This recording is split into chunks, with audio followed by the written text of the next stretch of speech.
Hello mga mare! Welcome to ulit sa akin vlog.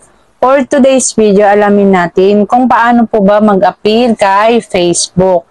Kung may mga violations na tayo na hindi natin nalalaman. Ayan. Paano po ba mag-appeal kung ang inyong page o profile ay may mga ilang violations or na-demonetize kayo? Maaari mong sundin ang mga hakbang na ito. Okay?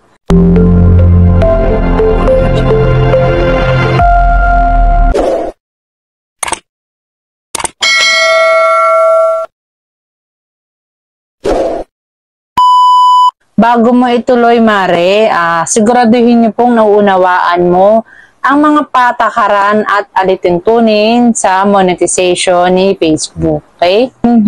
Tiyakin mo rin na sumusunod ang iyong content sa mga patakarang ito. Una, tukuyin ang dahilan. Ayan, identify the reason. Alamin mo kung bakit ba na-demonetize or merong violations ang iyong content. Karaniwan pong nagbibigay si Facebook ng dahilan, kasama sa mga dahilan na yan ay ang copyrights. Ayan. At hindi kayo nakasunod sa community standards. Ayan. Ikalawa, make necessary change. Okay? Tugunan ang mga issue na humantong sa demonetization, sa mga violations. Ayan. I-edit o alisin nyo na lang ang mga niyang violation na yan. Ano man ang content na lumabag sa mga policy ni Facebook. Ikatlo, visit monetization manager. Ayan.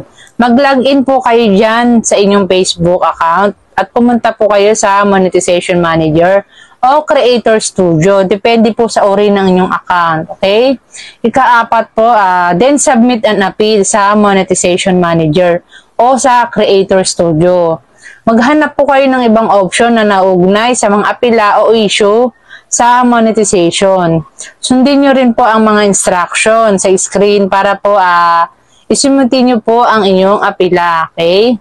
At maging handa rin dapat kayo na magbigay ng anumang karagdagang impormasyon o dokumento na maaring kilalanin ng Facebook upang suriin ang inyong apela. Ikalima po, wait for response. Ayan. Maghintay lamang po kayo, pagkatapos mong mag-submit ng iyong apela, re-reviewin pa po yan ng team ni Facebook, okay, ang iyong kaso. Maaari pong tumagal ng ilang oras o araw ang prosesong ito, kaya maging matyaga lamang po tayo. Okay? Ika-anim po, check your email. Karaniwan pong ipinapadala ng Facebook sa email kasama ang kanilang mga desisyon tungkol po sa inyong apela. Ayan. Ikapito po, follow recommendation. Kung tinanggihan po ang inyong apela, maaari pong magbigay kayo kay Facebook ng mga rekomendasyon kung anong maaari mong gawin upang mabawi ang mga tools sa monetization. Patuloy lamang po tayong susunod sa mga policy ni Facebook. Okay?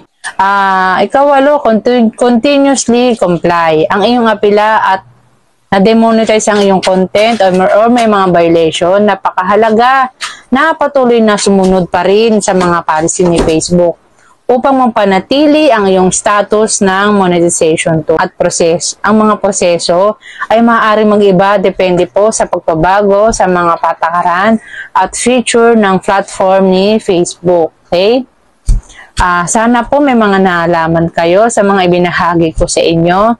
Kung nagustuhan niyo po ang video na ito, paki-like at paki-subscribe na rin. Thank you for watching. See you on my next vlog. Bye-bye!